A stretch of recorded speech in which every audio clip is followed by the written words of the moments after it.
Então, queria convidar aqui Patrícia Bezerra, vamos receber.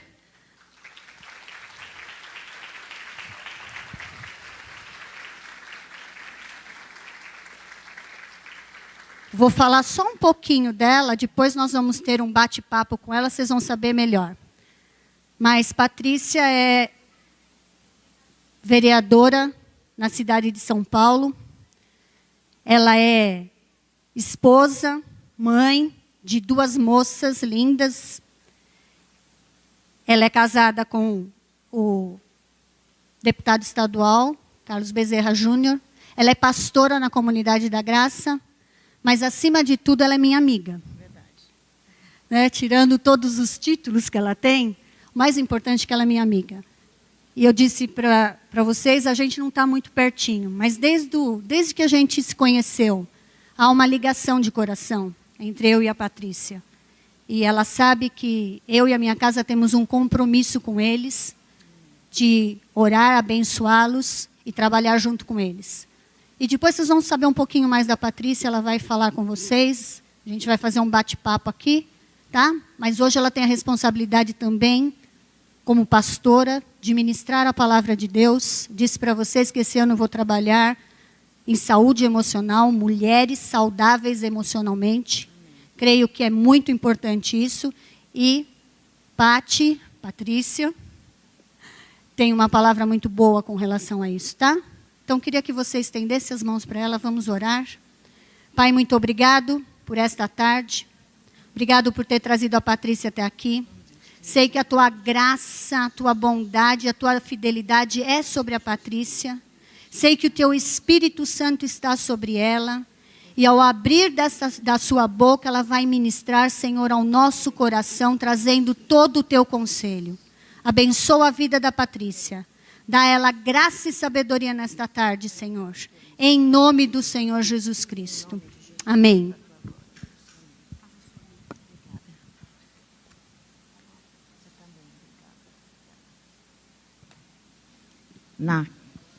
Deixa com você. Graça e paz, queridas. É muito bom estar com você. É o cabelo, viu? Desculpa. De vez em quando atrapalha a cor. Mas é muito bom estar com vocês, a convite da minha amiga, também, pastora Nádia, não estou sozinha, também trouxe uma amiga que é mais chegada que irmã. A gente fala que, aliás, ontem foi aniversário dela, hoje é aniversário da minha filha caçula, que faz 18 anos. E ontem foi aniversário dela. E ontem eu estava dizendo para ela que a gente fez uma surpresa para ela no gabinete. E tadinha, eu fiz ela sofrer um pouco. Que eu combinei com todo mundo, olha, nós vamos fingir que a gente esqueceu do aniversário da Beth. E a gente teve um evento de manhã. E a gente se falando para o WhatsApp, e aquilo estava doendo no meu coração, porque assim, eu sou a primeira a lembrar do aniversário dos outros e falar parabéns, e a gente, todo mundo fingindo que tinha esquecido do aniversário dela, e ela falando, dando indireta, e a gente fingindo, até 1h da tarde, a gente fingiu que tinha esquecido do aniversário dela, daí chamamos ela para a sala, fizemos uma comemoração, e eu falei para ela ontem que família de sangue, a gente não escolhe, né? A gente nasce na nossa família de sangue. Mas amigos são a família que a gente escolhe. Então, ela é a família que eu escolhi, né? Eu vim para São Paulo e comecei a escolher minha família aqui. E dentro da minha família, ela é uma parte da minha família que eu escolhi para estar perto de mim, para ser uma amiga de aliança. E ela está aqui comigo hoje, a Elizabeth. Queria que vocês recebessem ela com muito carinho. E fez aniversário ontem. E me sinto muito à vontade de estar aqui, porque estou na companhia de irmãos, a convite da Nádia, do Valmir, que são amigos também, queridos do meu coração. Eu sempre falo que, quando eu vim para a comunidade, eu era muito menina, né? Eu tinha 22 anos, eu me casei com 23, vou fazer bodas de prata ano que vem. Vou fazer bodas de prata no que vem. Minha filha mais velha fez 20 anos, a minha mais nova fazendo 18 hoje. Tem hora que eu falo assim, eu não acredito que eu tenho filha desse tamanho, que eu vou fazer bodas de prata, mas o tempo passa. E eu fui muito acolhida pelas pessoas na comunidade, né? E algumas delas se destacavam. E o Valmir e a Nádia foram deles, né, que me acolheram. Aí eu casei nova e vim para o diaconato. E eles eram os líderes no diaconato. Então, tem muito boas lembranças desse período. E eu tinha até o ano passado, que eu falei para a Nádia, o presente da Nádia e do Valmir de casamento. Mas depois de 20 e poucos anos, gente, queimou. Era uma torradeira importada de 4. Naquela época não tinha aquilo em lugar nenhum. E o Valmir trabalhava no mapping. E ele conseguiu porque... Imagina, ó o que eu estou falando, gente. O Valmir trabalhava no mapping. Aí ele conseguiu, com certeza, uma super... E ninguém tinha torradeira igual a minha. E, olha, eu tentei que aquilo lá ficasse... ainda durasse, mas não teve jeito. Eu tive que mandar embora com muita dor no coração. E também os meus amigos, a Anice e o Wagner, que também são amigos queridos do meu coração, que também, nas horas de dificuldade, de alegria, também a gente está sempre junto. E são queridos, são aliançados e fazem parte também da história da nossa vida. E é muito bom estar aqui com vocês. E dentre as coisas que a gente escolheu fazer, dentre as coisas que a gente decidiu fazer na vida, uma das coisas que mais trazem alegria, tanto para mim quanto para o Carlos Bezerra Júnior, é falar e dividir, compartilhar as coisas que Deus fala ao coração da gente.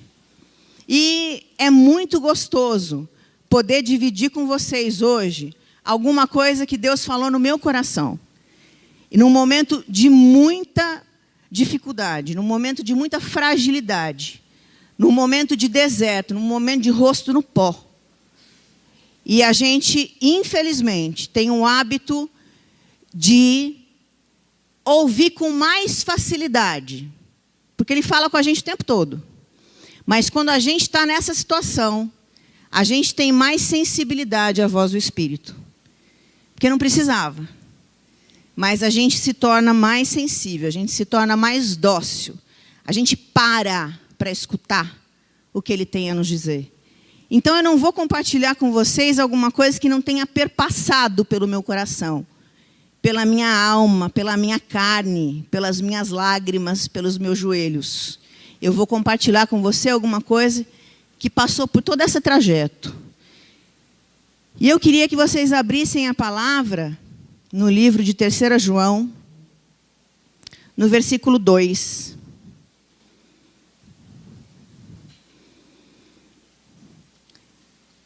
Terceira João, versículo de número 2. E o texto está se dirigindo a Gaio, mas eu vou querer colocar o substantivo no feminino. Então, nós vamos ler da seguinte forma. Amada, eu desejo que você seja bem-sucedida em todas as coisas. Em todas as coisas. E que tenha saúde. Assim como a tua alma vai bem. Prestem atenção. Amada, eu desejo que seja bem-sucedida em todas as coisas. E que tenha saúde, assim como o quê?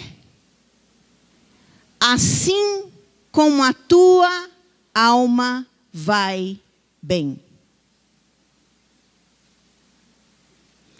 Eu sempre falo que a Bíblia Sagrada é um livro extremamente culto. É um livro que versa sobre qualquer questão. Ela fala sobre as questões da relação do homem com Deus, mas ela também fala de sustentabilidade. Ela fala sobre as questões do relacionamento do homem com Deus, mas ela também fala de física quântica. Ela fala das questões do homem com Deus, mas ela também fala do funcionamento dos nossos órgãos.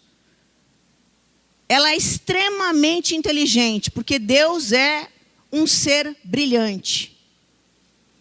E Ele nos deixou ensinamentos que, por conta da nossa correria, por conta da nossa pressa, da nossa ansiedade, muitas vezes passam batido, passam despercebido. A gente simplesmente não presta atenção na pedagogia de Deus no nosso dia a dia. A gente não presta atenção, por exemplo, que todo dia a gente nasce e todo dia a gente morre. Porque quando a gente acorda, é a oportunidade que Ele está nos dando de um renascimento.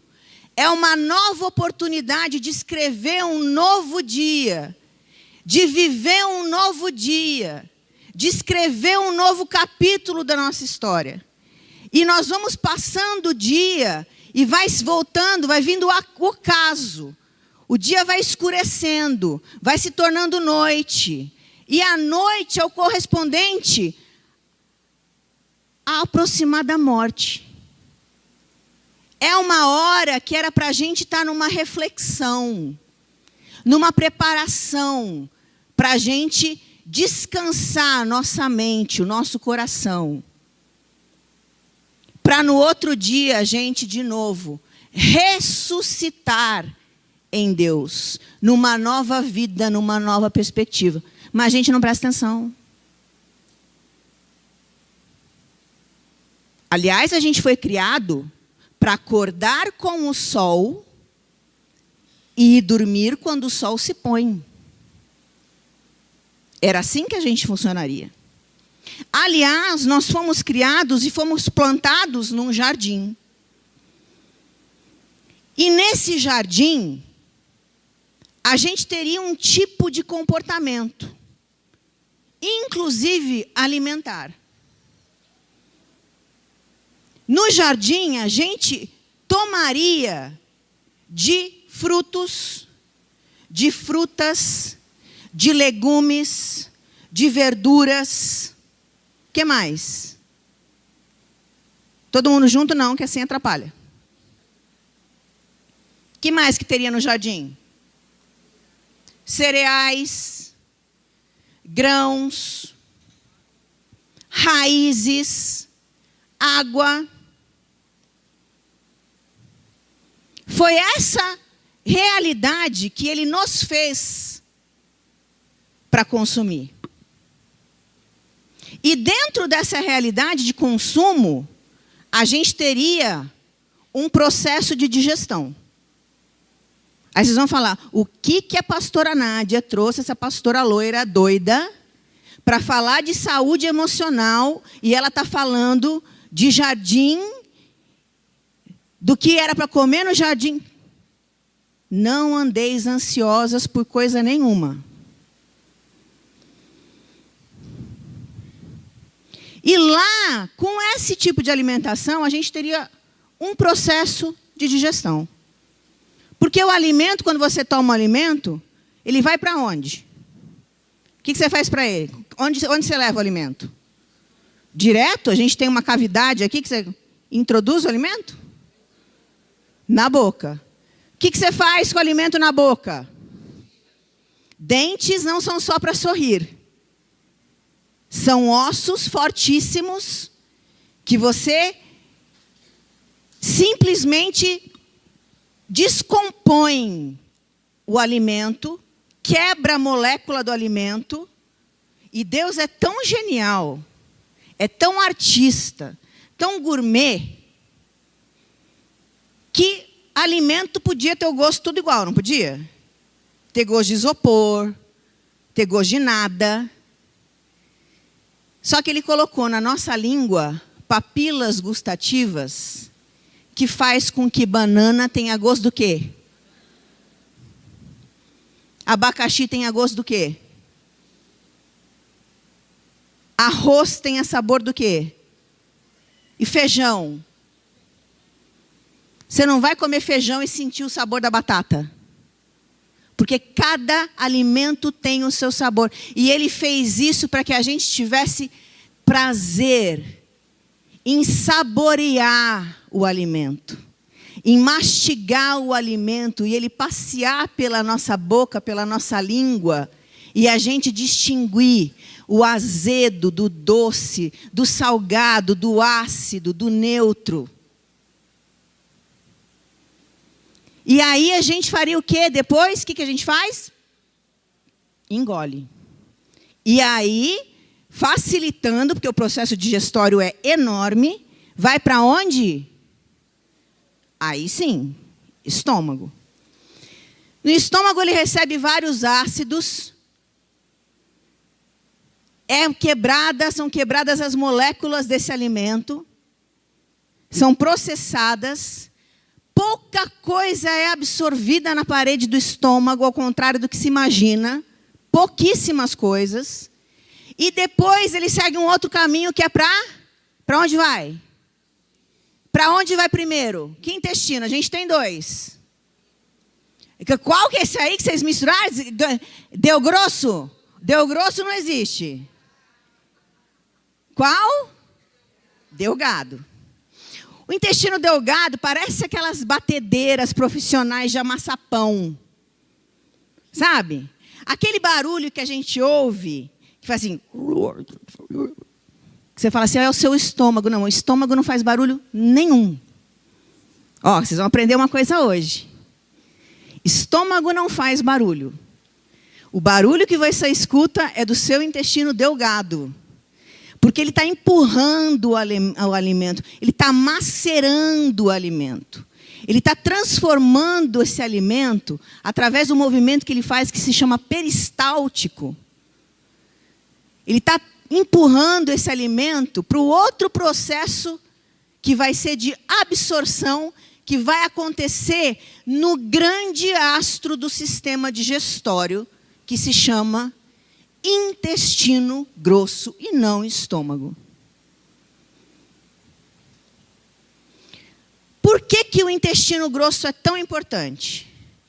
Porque o intestino grosso faz uma separação do que é bom, do que não é bom.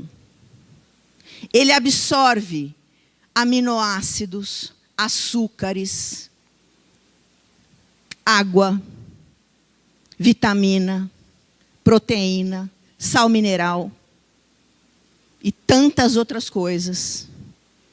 Absorve tudo para a célula. O que não é bom, ele excreta. De 2 formas. Que são? Número 1 e número 2.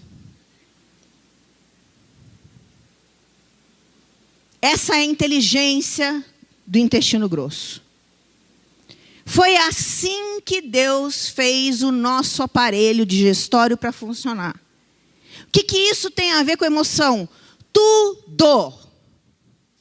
Tudo.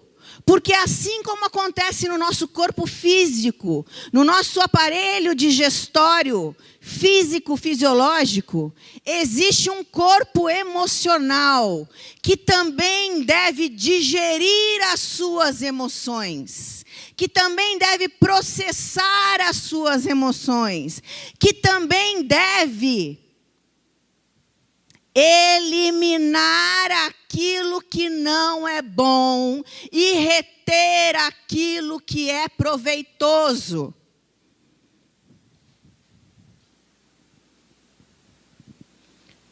Porque em nenhum momento na vida, porque Deus não é homem para mentir, nem filho de homem para que se arrependa, Ele veio e prometeu para a gente assim, olha, vocês são os meus filhos, e a partir do momento que vocês levantarem a mão no apelo e receberem Jesus Cristo como Senhor e Salvador da vida de vocês, vocês vão ter tudo resolvido, não vai ter BO nenhum. Nunca ele disse isso. Ele disse assim, no mundo tereis, mas tende, porque eu venci o mundo.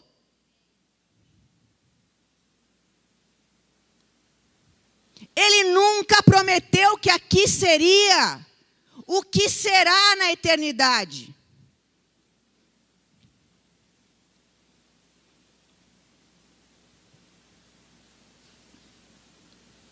Aqui é para plantar. Aqui é para semear. Aqui é a mão no arado. E aquele que lança a mão do arado para olhar para trás, não está apto para entrar no reino.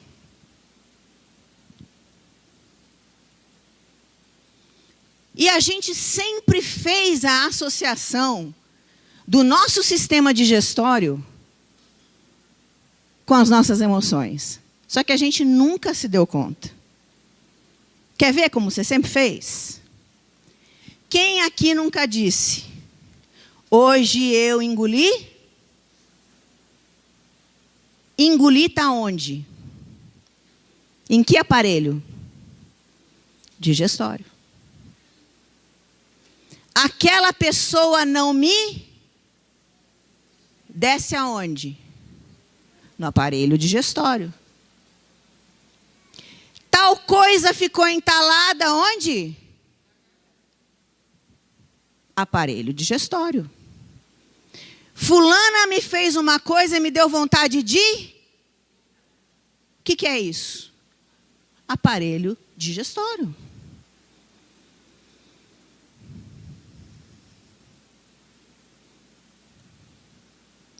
Mas, Patrícia, o que a gente faz com o sapo?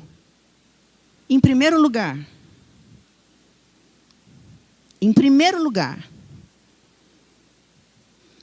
a gente não foi criado para viver em brejo.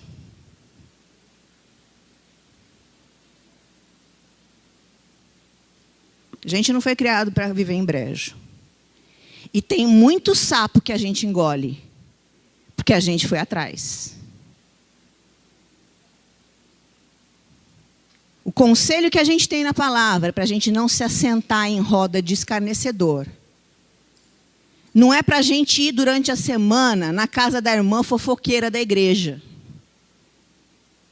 para ouvir o que ela tem a dizer do fulano, do beltrano, para ouvir que ela está falando, que ela está descontente com esse ou com aquele.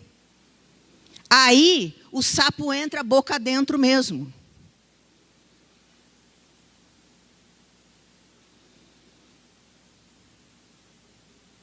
O alimento é uma escolha que nós fazemos. E nunca na história da humanidade se comeu tão mal. E não se iludam. Tudo que a gente faz no nosso corpo físico, nós fazemos também no nosso corpo emocional. O nosso corpo físico tem um esqueleto. E ele foi projetado por Deus para ter um determinado tipo de peso. Eu não estou falando de estética. Eu não estou falando de modismo. Eu estou falando de saúde. Eu estou falando de equilíbrio. Ouçam isso. Equilíbrio.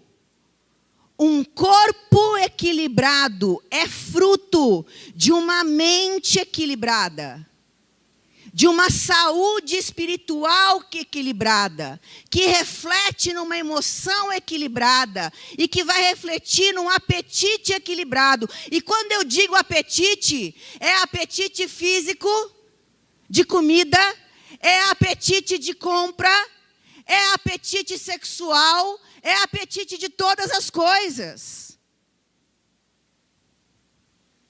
Porque nós não vivemos segundo as nossas concupiscências. Porque a lei do Espírito e da vida em Cristo nos libertou da lei do pecado e da morte. Você quer saber se a sua emoção está bem? Veja o seu exame de sangue. Veja quanto vai a sua glicose. O seu ácido úrico. E eu não estou falando isso para vocês. Quando eu falo para vocês, eu falo para mim. Os seus colesteróis.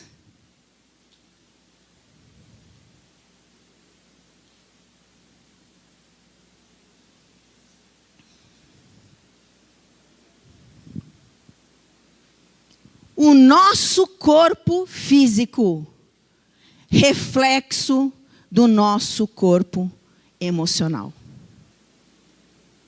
E o nosso corpo emocional será reflexo da nossa vida com Deus.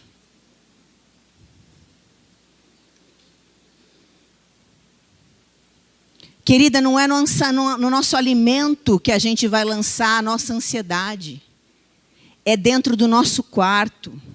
É aos pés do nosso Pai. Não é no nosso casamento que a gente vai lançar as expectativas das nossas carências emocionais, porque sim, nós as temos. Mas é em Deus que supre todas as nossas necessidades em glória.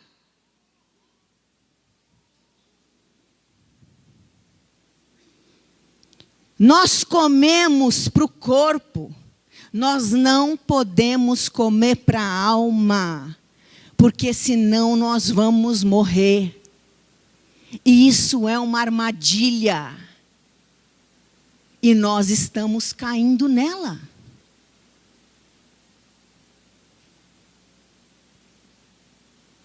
O alimento afaga naquele primeiro momento. Mas depois vem a fatura. O cartão de crédito afaga no primeiro momento. Mas depois, literalmente, vem a fatura.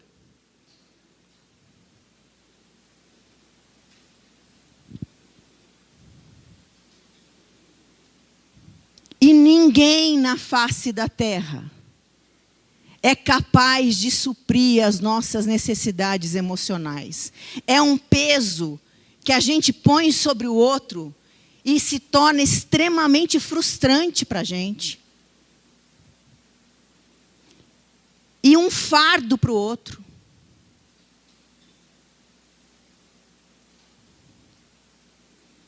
Porque não é dali que vai vir a resposta. É claro que a gente vai ser amado por nosso marido, a gente quer ser amada por ele. Mas a obsessão pelo afeto, a obsessão pela atenção, a obsessão pela... Está errado.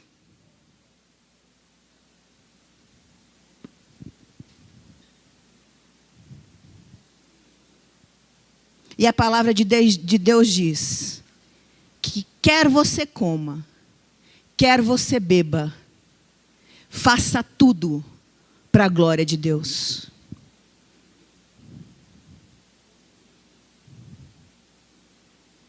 Não há possibilidade da gente ter saúde emocional se a gente não aprender a confiar naquele que é único e suficiente para cuidar de tudo aquilo que a gente necessita, para ouvir todas as nossas demandas, para ouvir todas as nossas queixas. Se a gente não aprender a fechar a porta do nosso quarto e ter com ele uma relação de filha, de abrir para ele os nossos segredos, o nosso coração, rasgar com ele, falar com ele das nossas intimidades, chorar nos pés dele. Pode brigar com ele de vez em quando, que ele não está nem um pouco preocupado, ele nos entende. Se alguém puder me ajudar no teclado. Se você não aprender a fazer isso, a gente vai continuar com as nossas ites. Esofagite, gastrite, enxaquecas, problemas de intestino. Eu nem vou pedir para que vocês levantem a mão. Porque nós somatizamos o nosso corpo. O corpo faz o sintoma da nossa alma, assim como a gente faz a febre. Isso é ruim? Não, isso é para chamar a nossa atenção. A febre é para chamar a nossa atenção. É a defesa. O problema é quando isso começa a ficar exagerado. É gastrite, com enxaqueca, com insônia, com mau humor, com problema intestinal. Gente, Deus não fez a gente para viver de mau humor. Deus não é mal-humorado. O Espírito Santo de Deus não é mal-humorado. Mau humor, aliás, acaba com relação. Com todas elas. Nós fomos chamados para manifestar os frutos do Espírito Santo. E Ele habita em nós.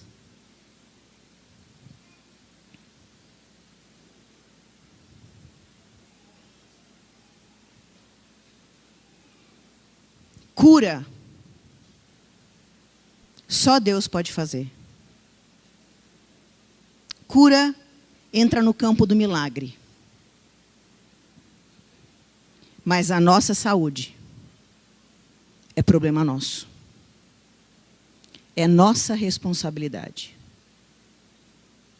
O nosso corpo não é nosso, a palavra diz. Ou você não sabe que o seu corpo não é seu,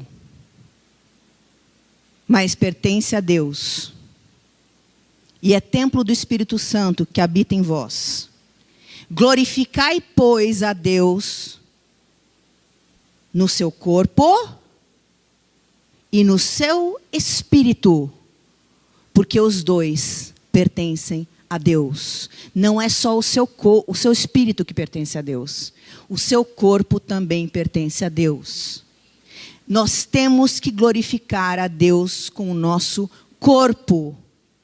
E não se glorifica a Deus com um corpo doente por negligência.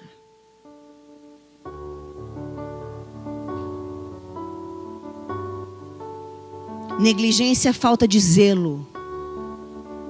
É falta de amor. É falta de cuidado. É falta de diligência. Quando a gente pega o carro emprestado de alguém, a gente devolve com a roda trocada? Ou amassado, avariado para o dono? A gente tem coragem de fazer isso? Arranhado, com pneu furado? A gente tem coragem de fazer isso? Tem? Mas a gente pretende fazer isso com o nosso corpo, na hora que a gente for apresentar o nosso corpo para Deus.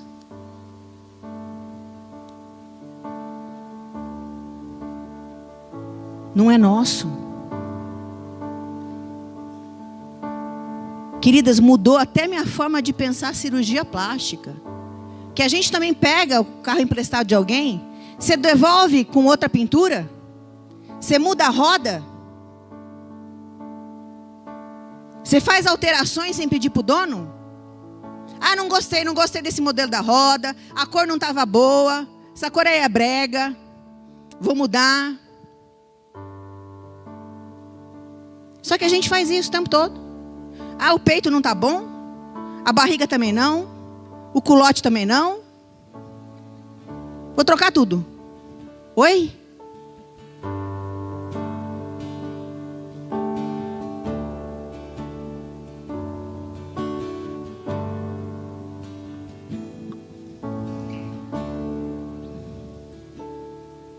Mas o problema não está aqui. O problema está lá dentro.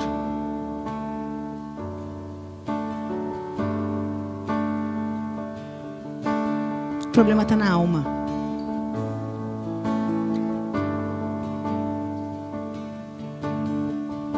E eu queria que você curvasse a sua cabeça.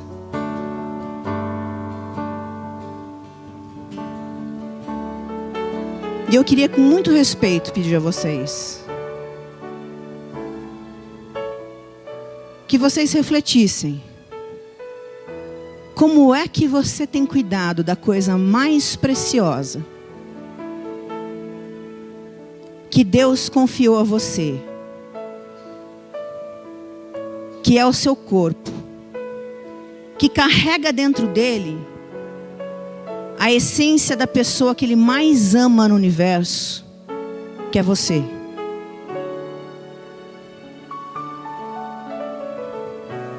Ele precisa desse instrumento para usar você, que é preciosa, para cooperar com Ele no trabalho do reino. Mas Ele precisa desse corpo funcional. Mas para isso, a tua alma tem que estar curada.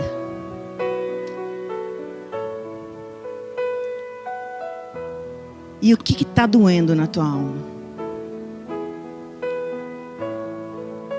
O que está doendo na tua alma que está fazendo você machucar o teu corpo?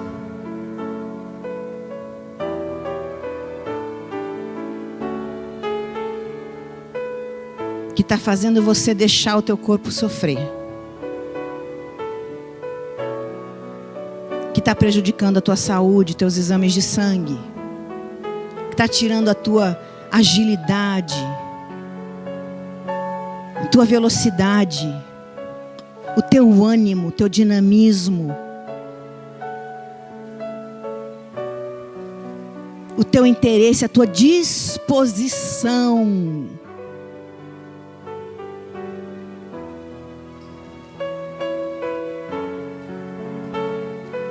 Ele quer curar a tua alma hoje.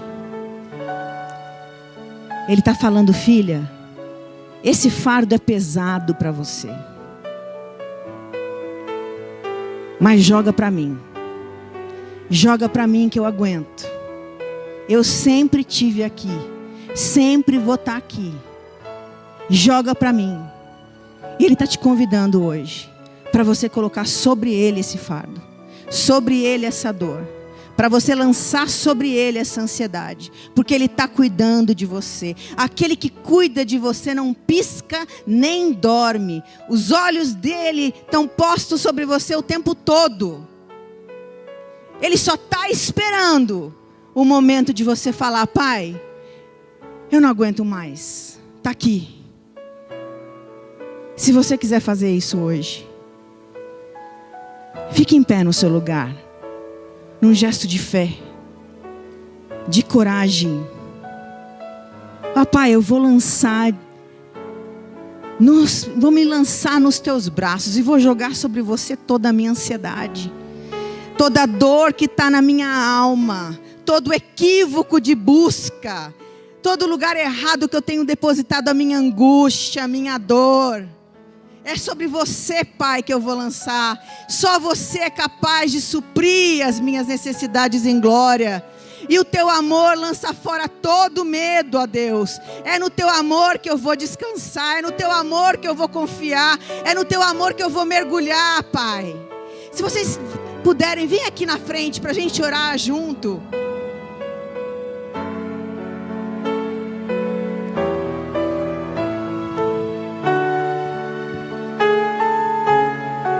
Vocês são a menina dos olhos de Deus. Não é de qualquer pessoa, é dos olhos de Deus, do Criador do céu e da terra, do dono do universo, daquele que tem o mundo nas mãos. E Ele é apaixonado por cada uma de vocês. Ele tem o dia de vocês, a história de vocês nas mãos dEle. Ele sabe quantos fios de cabelo tem na cabeça de cada uma de vocês. Ele vela por vocês.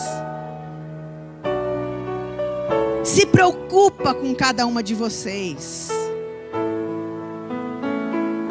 Coloca as duas mãos no coração de vocês. Feche os olhos. E tragam a mente de vocês e ao coração de vocês toda a dor que está vindo. E abra a boca, que é com a boca que a gente confessa.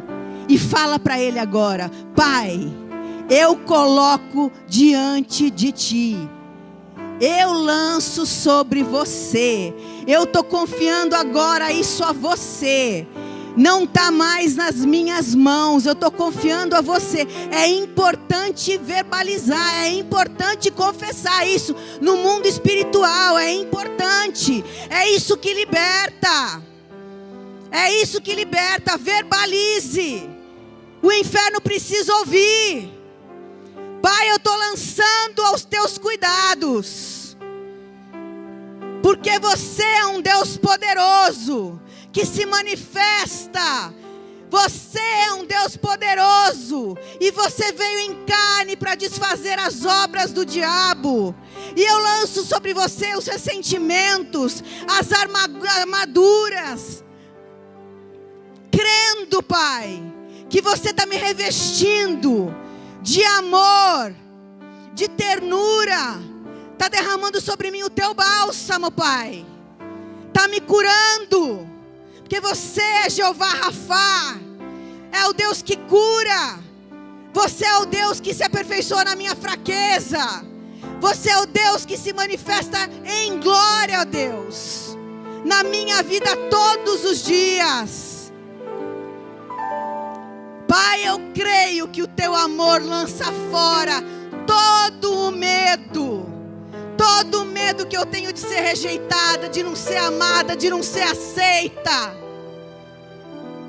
Porque eu confio, ó Pai, que você me teceu no ventre da minha mãe. E que não há nada no mundo mais precioso do que eu sou para você. A ponto de você dar o teu filho por mim. Foi isso que você fez, Pai. Você deu a vida do único filho que você tinha. Do filho sem pecado. Do filho imaculado. Porque você me amou até o fim. Oh Deus, em nome de Jesus. Oh Pai, sela, Pai, com o teu amor. Sela com o teu bálsamo, ó Deus. A cura que o teu Espírito já operou na vida dessas mulheres, ó Deus. E vem com o teu poder, Espírito Santo, se manifestar em glória na vida de cada uma delas, ó Pai. Operar, ó Deus, uma transformação de mente, de coração, ó Deus. Que haja um novo Kairos, ó Deus, na vida de cada uma delas, Pai. E que aquilo que você está fazendo na vida delas, ó Pai, elas sejam um instrumento para promover na vida de outras mulheres. Que isso se repita, ó Deus. Que elas sejam como o rio de água viva, transbordando na vida de muitas mulheres, ó Deus. Sejam cura, sejam instrumento de transformação, ó Deus. Sejam instrumento de reconciliação, para a glória do teu nome. E que onde abundou, ó Deus, o rancor, a mágoa, o sentimento de rejeição, abunde, ó Deus, o teu amor, a abundância da tua paz, da tua presença, da tua graça, Deus, para a glória do teu nome, em nome de Jesus, em nome de Jesus, em nome de Jesus, amém. Que vocês receberam de graça, deem de graça.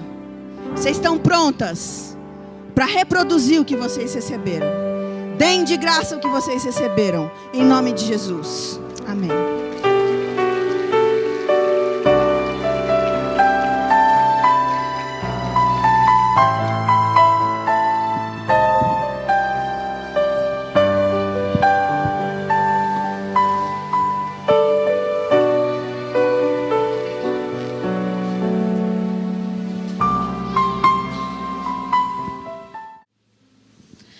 Bom, a gente quer aproveitar esse tempo também para bater um papo com a Paty, para conhecer um pouquinho da sua história, porque a gente se baseia muito por testemunho, né? Por exemplos de referência de mulheres que marcaram a nossa história, né? Então, eu acho que vai ser muito importante para as mulheres da Zona Norte aprenderem um pouquinho da Paty humana, da sua história, da sua origem, de tudo que você passou até aqui e tem passado, né? Então, pergunta simples para a gente te conhecer melhor hoje.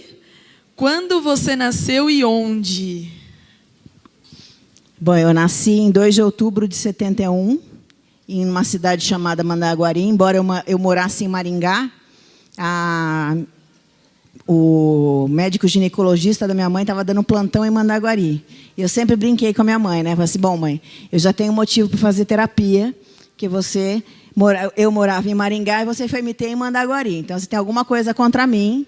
Porque Mandaguari era muito pequena na época, né? A gente brincava que quando abriu a loja das Pernambucanas, o pessoal fazia fila para andar na escada rolante. Mas eu nasci em Mandaguari por conta do plantonista, que era o ginecologista da minha mãe.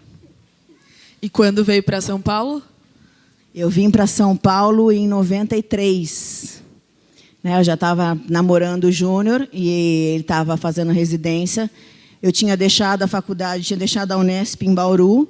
Estava pensando em fazer psicologia e passei em psicologia aqui, porque seria muito difícil ele residente aqui e a gente namorar à distância. A gente já tinha voltado e estava difícil. Aí eu já vim de Malicuia, porque a gente sabia que a gente tinha planos para casar já. Então, eu já vim e aqui estou até hoje. Tirando o Júnior, né? Já a gente vai falar um pouquinho sobre ele, mas uma pessoa que marcou muito a sua história e por quê? Nossa, falar de uma só é pouco, né? É difícil falar de uma só. Eu vou falar de uma pessoa em especial porque ele já se foi, né? Que foi o meu pai. Aliás, vai fazer 2 anos já, porque a gente fala que o tempo passa e o tempo passa. Meu pai foi um homem muito especial na minha vida, porque muito do que eu tenho, eu acho que eu puxei dele, né? Eu tenho a extroversão do meu pai. Todo mundo fala que eu tenho o carisma dele. O jeito de tirar sarro das coisas, de fazer piada de tudo, até da minha própria desgraça, né? Então, isso aí eu tenho dele. E meu pai era uma pessoa que se dava bem com todo mundo. Era um homem de Deus também. Nasci na igreja metodista, né, com os ensinamentos dele. E esses dias eu estava até falando para a Beth que uma coisa que meu pai sempre me marcou, não só no aspecto da questão de ser um homem de Deus e dos valores de Deus, meu pai me marcou muito na questão da hombridade mesmo, né? E ele falava assim que ele não valorizava a gente que não honrava os seus compromissos. E a gente estava conversando com isso, a Beth fala que eu sou muito parecida com isso também. Então, assim, pegou um dinheiro emprestado, é para pagar. Fez alguma coisa, pegou um livro, devolva. E tinha uma coisa que ele falava que era muito, assim, que eu ouço até hoje. Ele fala assim, nunca case com alguém que vai pedir dinheiro para o pai para fazer feira, né? Falando de valor de um marido, né? E o meu marido é muito assim, né? Meu marido é muito nesse sentido, assim, ele é muito homem, né? De assim, olha, eu posso não dormir, ter que trabalhar 24 horas por dia, mas eu vou honrar as coisas. Então, assim, meu pai tinha esse valor de hombridade, dignidade que era muito forte nele. Quando e como conheceu o Carlos Bezerra Júnior? E quando vocês se casaram? Eu conheci o Júnior, na verdade, ele estava prestando vestibular em Londrina. Eu tinha 14 anos, ele 17. Porque a minha irmã, ele morou um tempo em Londrina, depois ele voltou lá para prestar vestibular de medicina. E, coincidentemente, a gente tinha uma família que eram amigos comuns, que morava em Londrina. E a minha irmã namorou um grande amigo dele. E quando ele foi prestar vestibular, a gente foi apresentado. Mas oi, tal. Mas ele falou que quando ele foi apresentado, ele já ficou muito interessado. Mas eu era Maria Moleca. Era Maria Moleca em todos os sentidos. Eu tinha cabelo curtinho, jogava bola na rua. Era Maria Moleca mesmo. E depois de um tempo, a gente veio se encontrar de novo, por conta do namorado da minha irmã, que era amigo dele, na praia aqui. Daí já ficou uma coisa meio assim enrolada, mas a gente tentou namorar, não deu certo. Não deu certo mesmo. Tanto que eu tive uma certa dificuldade, gente. Meu sogro, para vir gostar de mim, levou um tempo, viu? Que deu umas certas confusões. Ele tomou uma antipatia, porque o bichinho sofreu. Chorou, aí eu tinha feito o filhinho dele sofrer. Que entrei na lista negra do homem. Para sair foi um sufoco. Aí a gente voltou em 1991. 91, a gente voltou definitivamente. Aí, eu sambei o samba. Para conquistar, tal, né? Aquela coisa. Nádia tá rindo, que foi verdade. Tá, aquela coisa, vim. Mas, graças a Deus, Deus foi comigo. E eu sou teimosa, que nem uma mula. Né? E deu tudo certo. Estamos aqui, bodas de prata ano que vem. Imaginou? E namoraram quanto tempo? Namoramos 2 anos e 7 meses. Qual a característica que você mais admira em seu marido e que te motiva a prosseguir para o alvo, para a sua missão mesmo? Olha, o Júnior tem muitas características admiráveis, embora tenha hora que eu tenha vontade de tacar ele na parede, né? Claro. Mas ele é muito diligente, né? Ele é muito diligente. Ele tem uma coisa de superar os obstáculos dele mesmo. Isso eu acho o máximo. Então, se ele, por exemplo, vocês podem falar assim, olha, ele fala em público hoje, mas ele simplesmente não falava antes. Ele pegava o microfone, ele tremia, que nem uma vara verde. Gaguejava. Então, não foi uma coisa que para ele foi natural. Não. Ele teve que fazer um exercício de superação enorme para falar. E cada vez ele vai se aperfeiçoando. É assim, não está bom ainda, não está bom. Então, assim, isso eu acho muito bacana nele, admiro muito. Ele é absolutamente responsável, né? As coisas são super, é preto no branco, é tudo muito claro, ele é muito responsável e é extremamente estudioso, né? Ele não vai fazer nada que não seja excelente. Não vai fazer nada que não seja excelente. Se ele for fazer uma cartilha, se ele for fazer um paper, se ele for fazer uma... Não vai ser uma coisinha assim, mas amor, não precisa... Não, vai ser excelente. Ele vai estudar, ele vai se virar nos 30, ele vai madrugar, mas ele vai fazer tudo excelente. Então, ele é muito... perfeccionista, né? Então ele tem essas características que eu acho assim, que eu admiro muito nele, que às vezes ele me desafia, porque eu já sou mais assim, beleza, vai, tudo bem, eu vou no improviso, não pode. Então ele tem e eu acho que ele tem uma sensibilidade para coisas. Ele antevê algumas coisas que também, que eu acho que isso aí já é quase um dom. Assim. Ele tem um prenúncio de algumas coisas. Ele consegue captar coisas assim, não só espirituais, como, olha, isso aqui é uma situação dramática, isso aqui é uma situação que a gente tem que... Por exemplo, a questão do autismo, eu não sei se eu ia me sensibilizar para a questão do autismo, né? Não faz parte. Você tem que cuidar de tantas áreas que você sabe que você vai ter uma que você vai ter que... Mas ele viu ali que tinha alguma coisa que era muito premente, que era muito delicado. E ele abraçou. E a hora que abraçou, abriu uma porta que você falava assim, eu falei assim, gente do céu, mas... Isso é um mundo de necessidade. A gente jamais imaginar que isso era tão necessário, que era tão urgente, que as pessoas sofriam tanto. Então, ele tem essa sensibilidade que é muito natural dele, que é, para mim, às vezes, até um dom mesmo que ele recebeu. E uma característica sua e do Júnior que você vê nas suas 2 filhas? A mais nova é o Júnior escrito, né? Tanto que às vezes tem muita colisão, né? Por conta disso. Ela é destemida, corajosa como ele,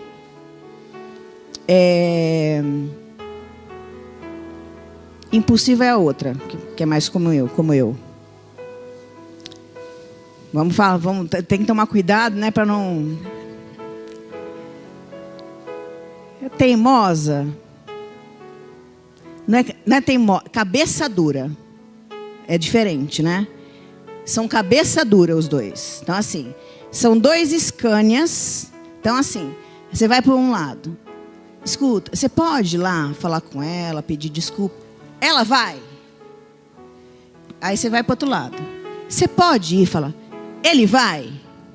Não, então, mas... Aí você fica no meio. Daí, esses dias eu falei assim, o seguinte. Vocês quiserem os dois arrancar e bater no meio, tô indo. Fui. Vocês que se resolvam também. Então, os dois são cabeça dura. Isso é a Juliana, mais nova. A Giovana é dramática que nem eu. Pelo amor de Deus. Nossa, é daquelas que enxuga o ranho, sabe? Na manga da camisa, assim. Tudo vira uma novela mexicana. Se descabela, se não sei o quê, se joga. Daqui a pouco você vê um negócio desse tamanho. É dramática igualzinha. Mas também é muito de ter compaixão. Como eu também. Se vir alguém, ou está sofrendo, ou está... Eu posso estar fingindo que está sofrendo também. Mas vai abraçar, vai atrás, vai se sensibilizar, vai se compadecer, vai mobilizar todo mundo para... A Giovana também é assim. Falando um pouquinho sobre a sua conversão, você falou que veio da metodista, né? Família da metodista, mas quando que foi a decisão mesmo? E como foi? Onde que foi? Como que foi esse processo? Como Deus é muito inteligente, né? E assim, ele tem também um senso de humor incrível. O Beto é meu pai na fé, né? Ele tinha que ser meu pai na fé. Que eu vim nessa situação aí dele também, dele ter ainda uma coisinha assim, que eu tinha feito o filho dele sofrer, eu fui me converter bem na frente dele, assim, né? Eu ter que aguentar isso ainda. A menina, esse é meu pai na fé ainda. Mas foi aqui, porque embora eu tenha vivido a vida inteira na metodista, eu vim para cá e o Beto, quando falou, no dia 4 de abril de 92, foi em 92 que eu vim para cá. Foi. Não foi em 91, 91 eu estava em Bauru. Dia 4 de abril de 92, ele falou sobre o novo nascimento, eu entendi perfeitamente. E foi ali a minha conversão. Então, me converti aqui na comunidade com o Beto. Foi ali a minha experiência real de vida com Deus. E quando você recebeu o seu chamado, a sua vocação, que você entendeu que você era apaixonada realmente por gente, por pessoas, como que foi isso? Onde foi o seu primeiro impacto, assim, que você falou, caramba, é a partir de agora que eu vou pensar em seguir uma profissão, vou seguir a psicologia, seguir a sua carreira política mesmo? Quando que foi assim a chama queimando mesmo? É engraçado, né? Porque assim, na metodista a gente sempre teve muito envolvimento com a questão social. Então parte de todas as férias sempre tinha missionários que vinham dos Estados Unidos e tinha alguma inserção lá na igreja, ou você ia construir alguma coisa numa creche, e a gente sempre participava disso. E na minha primeira campanha, eu tive uma experiência que foi marcante, porque eu estava falando numa casa de umas pessoas que eram atendidas na fundação, inclusive. E tinha um senhor que me olhava muito do canto, assim, e eu falei assim, nossa, será que eu conheço ele? E depois que acabou a reunião, ele veio e falou assim, encostou em mim e falou assim, filha, você lembra da oração que você fez em Maringá aos 12 anos de idade? E a hora que ele perguntou, tava o Humberto e a Marisa estavam até do meu lado, e eu fiquei em choque. Eu falei assim, uai, nossa. E os três pararam. Aí ele perguntou pela segunda vez, filha, você lembra da oração que você fez? A hora que ele perguntou da segunda vez, voltou um filme. E eu me lembrei, eu de joelho, com 12 anos, na igreja metodista, orando, porque tinha passado um grupo de missionários que fazia projeto daqueles barcos no Amazonas, com população ribeirinha. Com certeza era o pessoal da Jocum.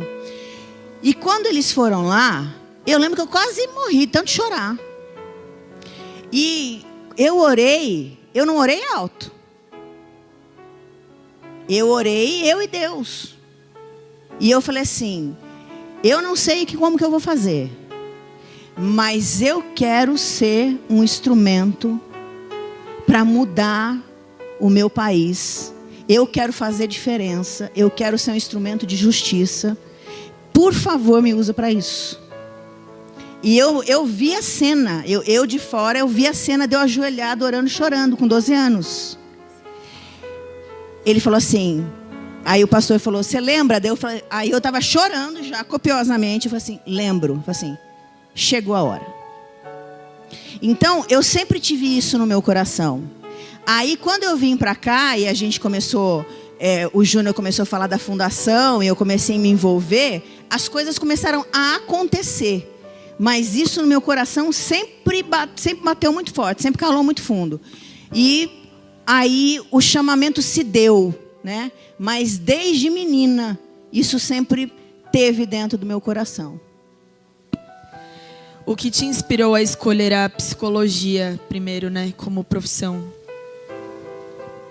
Primeiro eu fiz terapia quando eu era adolescente, né? Num momento de foi engraçado que a terapia que eu fiz com um psicólogo cristão, e isso também teve muita influência na decisão, foi um prenúncio para a minha conversão. Foi aquilo que me preparou para a minha conversão, né?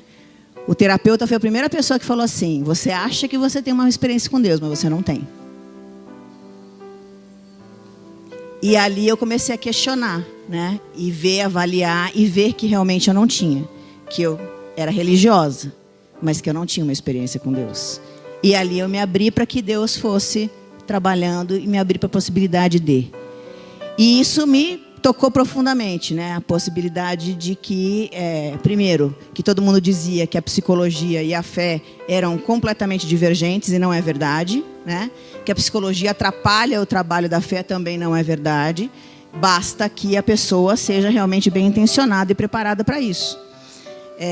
E aí, com essa influência e com a questão de você poder ajudar as pessoas, influenciou muito. E hoje eu vejo, mesmo não estando mais exercendo a profissão num consultório, que a psicologia ajuda muito na vida. A você, ao longo da vida, nas situações que você vive, em casa, no casamento, na relação com as pessoas, na relação com as pessoas, até na vida pública, te ajuda muito como instrumento no geral. Então, assim, eu faria de novo, sem sombra de dúvida. E o que te inspirou a se envolver depois na política? Eu acho que assim, é um chamamento, né?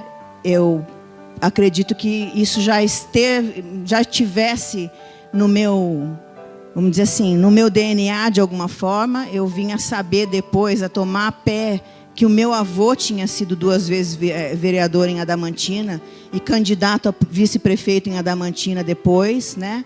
Mas eu já era casada quando eu fui tomar... fui perguntar para meu pai, qual foi o envolvimento real do vô com a política? Não, seu avô foi político, né? Se o avô estivesse vivo, ele ia estar dando pulo de alegria e tal.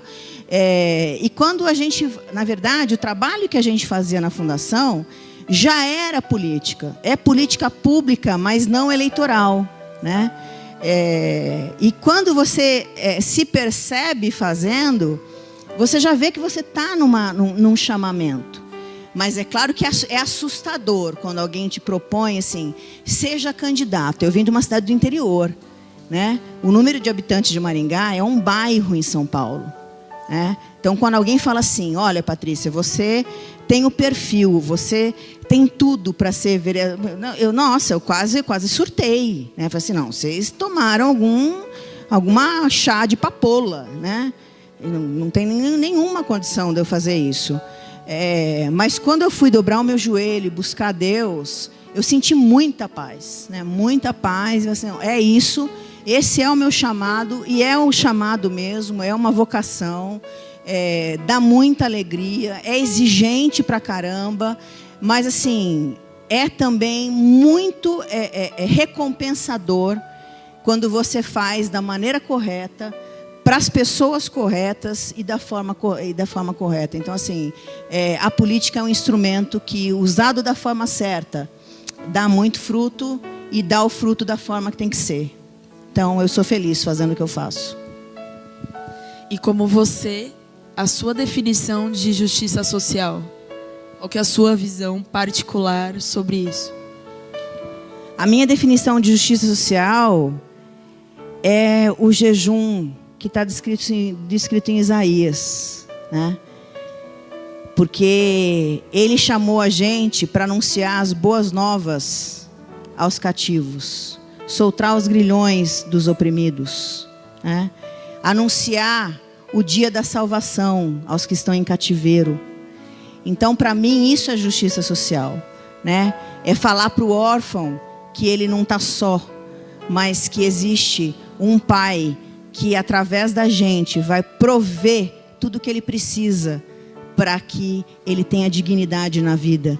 É para falar para o idoso que ele não está desamparado, porque tem um pai que através da política pública, através de instrumentos como nós, vai prover que ele tenha uma vida na terceira idade, que ainda seja frutífera, que tenha dignidade, que vai olhar para a comunidade, que a gente às vezes não entende, que às vezes a gente rejeita, mas que também é digna de atenção e de direito, que é a comunidade LGBT, e dizer assim: olha, eu posso não compreender, eu posso não concordar com a sua forma de viver, mas você tem direitos assegurados. Você precisa, sim, de políticas públicas. Você precisa, sim, de atendimento digno. Você não pode morrer como morre assassinadas as trans na cidade de São Paulo, pelo simples fato delas serem trans. Eu não consigo ver Jesus pegando pedra ou uma arma para bater nesse tipo de pessoa pela condição que ela assumiu. Eu não consigo ver isso. Então eu acredito que a gente é instrumento para seguir a cartilha do reino, para seguir aquilo que ele nos deixou de legado, para falar assim: olha, em mim não tem preto nem branco, não tem judeu nem grego, nem homem nem mulher. Eu não faço absolutamente nenhuma distinção de pessoas. Todas, ao meu ver, todas diante de mim, têm que ter direito assegurado. E é por isso que nós estamos lá, para fazer com que esse direito seja assegurado. Compartilha pra gente um projeto que você criou na sua função de vereadora e que tem sido executado, praticado em São Paulo. Um projeto. Bom, eu vou compartilhar, vou abusar e compartilhar dois, porque tem um que está sendo executado, que é lindo, e que tem um que acabou de ser aprovado, que vai ser regulamentado, que também tem tudo a ver com o que a gente comentou agora. O primeiro, que é o que a gente tem um carinho super especial, porque foi a minha primeira promessa de campanha, que é o que garante na rede pública municipal que toda gestante matriculada na rede pública de saúde tem acesso a um parto humanizado, um protocolo de parto humanizado. Que você vai ao hospital e você tem acesso a um protocolo de parto humanizado que preconiza o quê? Que a gestante não mais fique em decúbito dorsal, que ela tenha uma dieta leve, que ela ande durante o trabalho de parto para agilizar o processo de expulsão do bebê, e que, se em caso, e que ela tenha acesso a todos os métodos não farmacológicos para alívio da dor. Ou seja, não use medicação, mas que ela use o acompanhante seja junto para abaixar a ansiedade, para que ela tenha um treinamento de massagem por esse acompanhante. Ainda não está do jeito que a gente quer, tá? A gente sabe, mas a gente está fazendo pressão.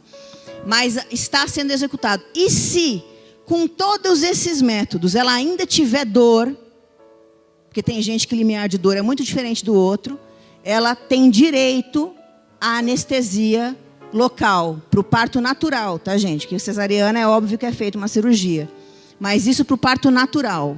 Porque antigamente, na rede pública municipal, não se tinha anestesia para parto natural. É óbvio, mulher pobre, então se trata de qualquer jeito. É assim que o poder público pensa. Mas não é assim que o reino de Deus pensa.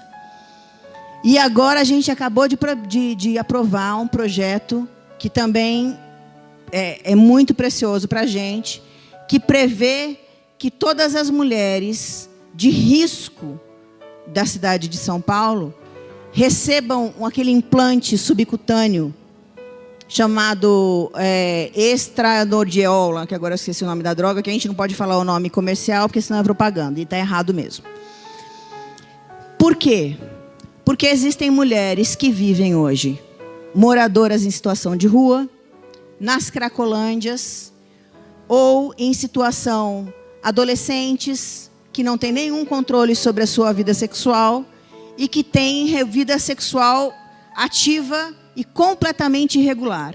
Então, isso faz com que esse implante dure 3 anos, e se ela fizer uso de droga, mesmo assim, ele funciona e você vai diminuir o índice de gestação não desejada na cidade. Por quê, gente? Não adianta a gente achar que a gente vai acabar com o sexo, que elas vão fazer sexo depois do casamento. Não adianta a gente achar que nós vamos impor o comportamento de crente para quem não é crente. A gente não pode pensar com essa lógica. Esqueçam isso. Elas não são crentes. Elas não são cristãs. Elas não têm experiência com Jesus. Elas têm outro comportamento. Então, porque elas têm outro comportamento, a gente deixa elas lá morrer? Óbvio que não. Foi isso que Jesus falou para a gente fazer? Não. Não. O sangue dele foi derramado por todas elas, sem exceção. Nós vamos cuidar de cada uma delas. Ah, mas elas são drogadas. Não, elas não são drogadas. Elas são dependentes de substâncias psicoativas. E todas têm uma razão para ser.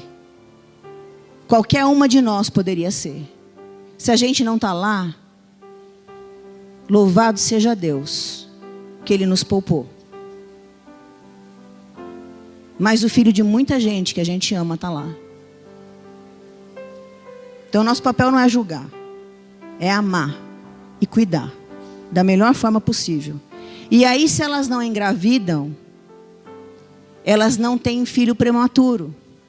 E os filhos prematuros também não nascem com problemas de saúde. Porque a maioria deles nasce dependente também de substância psicoativa. E tem que ser ministrado a droga para eles não morrerem. Olha o problema que isso gera. No caso das meninas que frequentam os bailes funk e que têm filhos que elas nem sabem de quem são os pais, os filhos são chamados de picadinho. Eles trouxeram a sífilis de volta, uma doença que tinha sido erradicada. E por conta disso, as crianças ficam nas incubadoras, nas UTIs, com veia pega para ser ministrado penicilina. Isso também vai acabar com o projeto. Elas vão deixar de engravidar. Outra coisa que a gente vai acabar de acontecer. As mães que são usuárias de substância psicoativa vão parar de perder o pátrio poder. Isso é outra coisa super triste, gente, que a gente nem imagina que acontece quando você não está fazendo política pública. Quando a mãe é dependente química, ela é julgada como não em condição de criar o seu próprio filho. O Estado intervém e tira a criança dela. Por pior que seja a mãe, não tem pessoa melhor para cuidar do filho que seja a mãe. E aí é um outro problema. Então percebam o que um problema social, o que de um problema social derivam de problemas, gera pelo menos 10 problemas sociais. Então peço a oração de vocês para que isso seja regulamentado o mais breve possível, porque o fruto disso vai ser muito bom para todas essas mulheres, para a sociedade, e além de ter uma economia enorme para o Estado, vai gerar fruto na vida dessas mulheres. E aí, gente, a gente tem que distinguir o que é política pública e o que é comportamento esperado. A gente não vive num mundo ideal. A gente vive num mundo real. E no mundo real, as pessoas usam droga. As pessoas transam com várias outras pessoas. E essas pessoas, mesmo com esse comportamento, precisam do nosso cuidado e da nossa atenção. Uma das maiores dificuldades que você enfrenta na política, dentro da política, algo que seja muito difícil lá dentro, que você tem que lutar contra ou bater de frente, alguma coisa assim? Tem muitas coisas lá que são difíceis, né? Mas assim, ser mulher não é fácil, né? A gente acha que machismo é uma história que foi inventada agora, né? Mas não é verdade isso. O machismo existe. Preconceito contra a mulher existe. E é outra coisa que a gente tem que aprender, inclusive com Jesus. Que Jesus, além dele ter falado que em mim não há homem nem mulher, ele também elevou a mulher a um outro patamar. E quando a gente fala de direito de mulher, direito da mulher, a gente não está querendo que a mulher seja maior que o homem e nem quer competição. Não é isso que se fala. O que a gente quer é direito igual. Porque foi isso que Jesus veio trazer. Quando, por exemplo, Maria se sentou aos pés de Jesus e que Marta veio repreendê-la, nem essa história se conta direito. Por quê?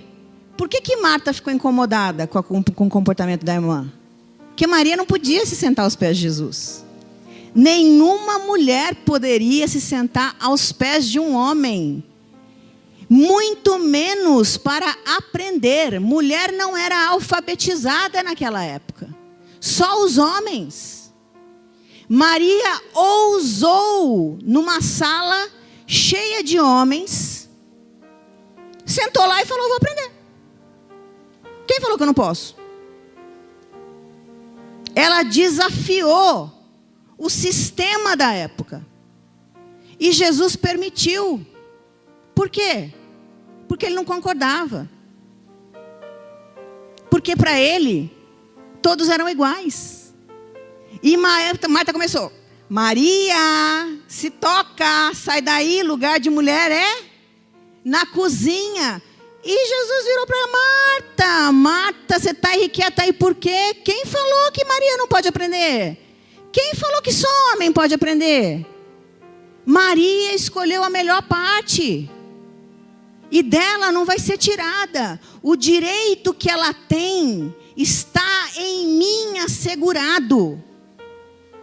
Definitivamente. Ele rompeu com a tradição. Ele rompeu com a opressão. Assim com a mulher com fluxo de sangue. Aquela mulher jamais poderia ter tocado a veste de Jesus em público. Ela seria morta. Por isso que ela foi escondida. Ficou planejando meses como que ela ia fazer aquilo. Foi escondido, tocou escondido. E Jesus, doido, fala assim: quem me tocou? E quem no hebraico é feminino. A mulher surtou. O texto fala que a mulher atemorizada e tremendo falou para Jesus tudo o que estava acontecendo com ela. Por quê? Porque ela não poderia falar. A mulher, para falar com o homem dentro de casa, tinha que pedir permissão. Na rua não podia dirigir palavra. A pena era capital, morte por apedrejamento. Jesus parou tudo, falou: quem me tocou? E a mulher falou: fui eu. Está acontecendo isso comigo. Foi mulher. Eu sei o que é ser mulher nessa sociedade. Que a mulher, o que acontecia com ela? Ela sangrava. Quer coisa mais feminina do que sangrar? Quem mais sangra? Só nós sangramos. Existir numa sociedade como aquela era sangrar. E ela sangrava. Ele falou: mulher, acabou. Você está livre. Ele não falou se está livre do seu sangramento. Você está livre do seu sofrimento. Do sofrimento de existir como mulher numa sociedade como essa. Eu estou te livrando do sofrimento. Então Jesus nos elevou a um outro patamar, a um patamar de igualdade que Deus nos deu na criação. Que Ele falou quando Ele nos criou com o homem e com a mulher: multiplicai, enchei a terra. O mandamento é para os dois. E governai-a. Juntos, os dois. Quem vai fazer o quê? Quem vai carpir, quem vai arar? Decide os dois. O que você gosta? Você gosta de carpir? Eu gosto de arar. Tá bom, então você escolhe. Agora, em igualdade.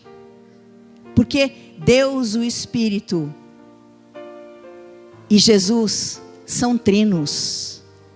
Não tem maior e menor. Eles são trinos. São iguais. Então é assim que Deus nos vê, de forma igual. E se Ele nos vê de forma igual, a gente não pode se ver de forma inferior. Então, uma dificuldade enorme é se manter de forma igual, né? E uma das formas que você vê que é muito comum, as pessoas é com piadinha, com brincadeira sem graça, que é uma forma de você ser diminuída, né? Parece que é elogio, mas não é elogio. É uma forma reducionista de olhar para você e falar: ó, você é só isso, né? Você é menos. Então, essa é uma dificuldade muito grande. Quais as maiores dificuldades de uma mulher hoje, em pleno século XXI? Bom, uma é essa que eu mencionei. Em virtude dessa que eu mencionei, a gente acaba acumulando muitas tarefas, né? A gente ainda não tem essa cultura de dividir as coisas, né? De falar assim: escuta, olha, você está livre hoje? Você pode ir no mercado? Não, mercado não é coisa de homem. Buscar pão não é coisa de homem. Não sei o quê. Ou então o marido fala para ela: você pode ir no borracheiro? Borracheiro não é coisa de mulher. Ai, vai estragar minha unha. Não, espera um pouquinho. É dividir a tarefa, né? É quem está mais... Como que a gente faz isso? Como que equaliza? Como que a gente equaciona as coisas para não pesar para ninguém? Porque se a gente faz isso, não fica pesado. Então, é por conta dessas coisas, pela falta de divisão, pela falta de compreensão que os tempos mudaram, né? E de que as necessidades são outras. E não só são outras do ponto de vista econômico, gente. Trabalhar hoje não é só uma questão econômica, no meu ponto de vista. É uma questão de realização. E isso não pode ser considerado pecado. É uma questão de só, espera um pouquinho. Deus me deu inteligência, Deus me deu capacidade. E eu vou usar isso, a escolha de cada um. Eu não estou falando aqui, nem todo mundo vai trabalhar fora da sua casa. Porque trabalhar em casa também é um trabalho. Mas quem tiver a opção de trabalhar fora da sua casa, isso também é uma forma de realização. E tem que ser visto com respeito. Assim como o trabalho em casa, tem que ser visto por respeito. Tem um monte de mulher hoje que trabalha em casa E dali está tirando o sustento. O Instagram hoje é uma forma de ver isso, né? Tanta gente que está, através do Instagram, faz bolsa de crochê, faz as suas atividades artesanais, tal, e vende pelo Instagram. Isso é trabalho. A mulher descrita em Provérbios 31, se aquela mulher não trabalhava, quem que trabalhava? Mulher vendia, comprava, saía, voltava, dava ordem para empregado. Pagava com o quê se ela não tinha dinheiro para... A mulher era uma administradora, uma negociante. E era virtuosa. Então, assim, a gente tem que usar o nosso talento da forma com que a gente tem o talento, mas conciliar, eu acho, né? Eu acho que isso está pesando. Essa falta de entendimento e de conciliação, olha, vamos aqui dividir, né? Você pega na escola, aí eu vou buscar, né? Você fica com ele hoje e a gente vai dividindo as tarefas, as responsabilidades, de forma que fique confortável para você e para mim. Eu acho que o dia que a gente conseguir ter essa visão de equidade, vai ficar muito mais confortável para a mulher. Agora um conselho para dar para mulheres cristãs daqui. Um conselho para uma jovem solteira cristã. O que você falaria? Numa realidade, de um contexto cristão, numa igreja cristã, século 21, uma jovem. Mas são dois conselhos ou um só? Conselho para jovem cristã hoje. Solteira. Muito cuidado com com a afirmação eu tenho que. Eu tenho que casar. Cuidado com isso. Cuidado com as normativas sociais. Porque tem muita gente, em nome disso, fazendo péssimas escolhas.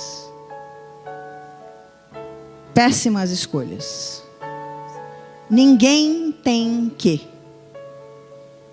Casamento é a aliança mais séria da nossa vida, depois da decisão que a gente faz por Jesus. Não é em vão que é comparado com a união de Cristo com a igreja. Não é em vão. É uma decisão muito séria. Muito séria. Eu tenho os meus perrengues com meu marido, eu tenho as minhas dificuldades com ele. Eu tenho as nossas crises. Nós dois temos personalidade forte, somos opiniosos. Estava falando com a Beth ainda isso essa semana, só que assim, depois de 25 anos, mais, né? 25 anos, 27, entre namoro, noivado, casamento, o Júnior é a pessoa que eu mais amo nesse mundo. Eu não tenho nenhuma dúvida disso. Se eu precisasse doar um pé para ele, eu daria. Se precisasse fazer qualquer coisa por ele, eu faria. Amo, admiro, respeito. Se fosse para escolher de novo, mesmo achando que às vezes ele é encardido, um nó cego, que eu acho que às vezes ele é, escolheria ele de novo, mas sem sombra de dúvida.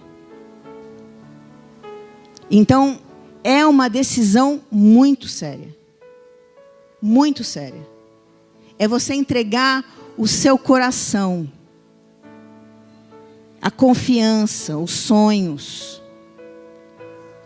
Então, não tenha pressa. Não tenha urgência.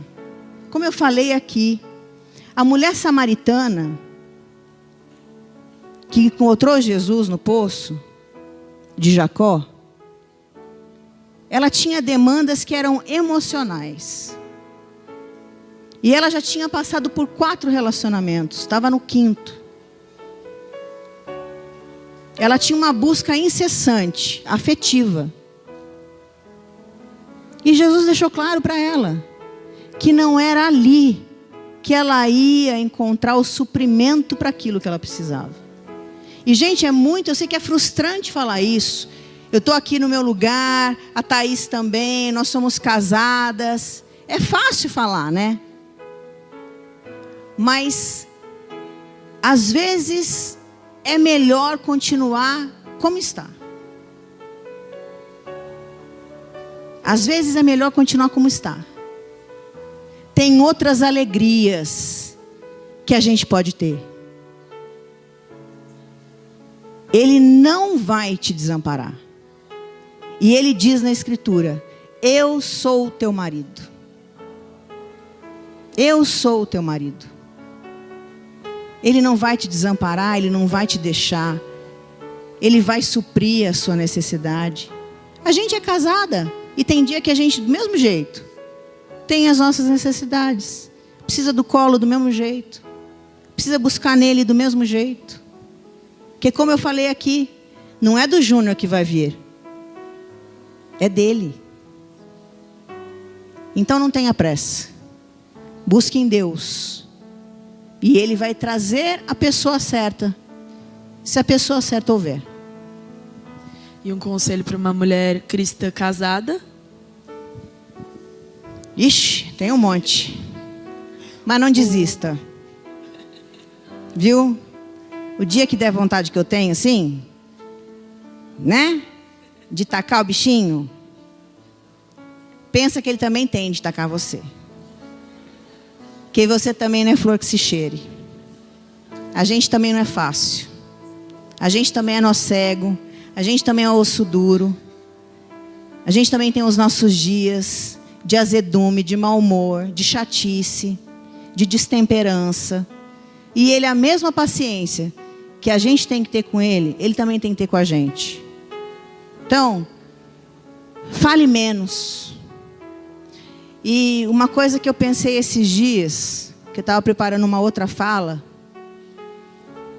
e eu estava falando com Deus, na verdade ele me deu um puxão de orelha, sabe? Muito amoroso, como sempre, e foi pesado.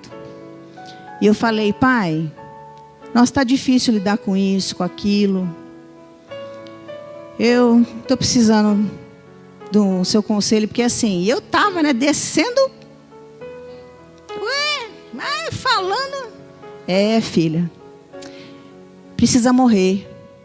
Eu falei: nossa, como você é chato. Até você tá de mau humor hoje. Mas ele falou: filha, precisa morrer. Porque se o grão cair na terra e não morrer, ele não vai dar fruto. Você precisa morrer, filha. Precisa morrer para o seu orgulho, para as suas razões, para as suas vontades. Você precisa morrer. O dia que você morrer, isso não vai fazer nenhuma diferença para você.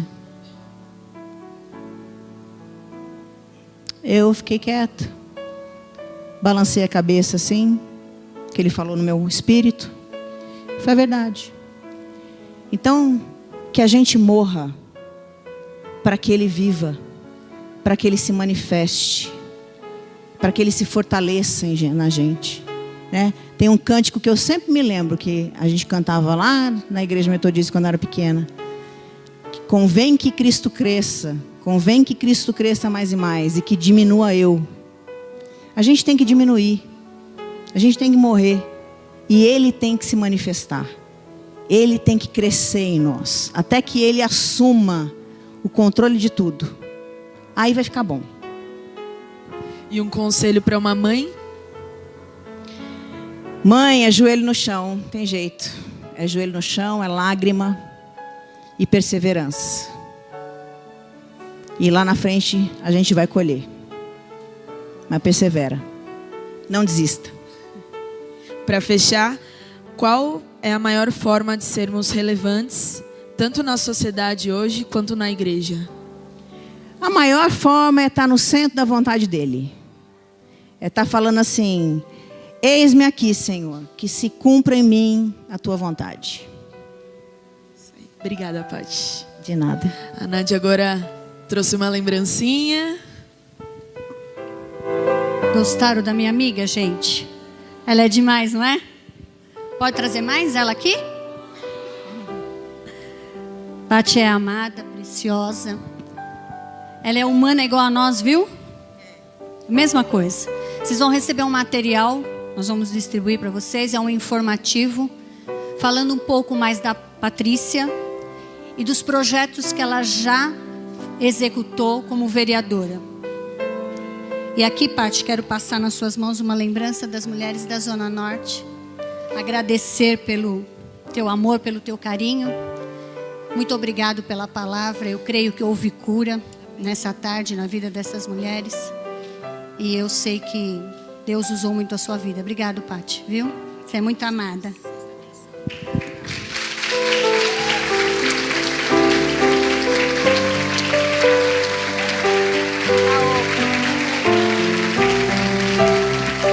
Queria que você ficasse de pé, quero orar pela Patrícia.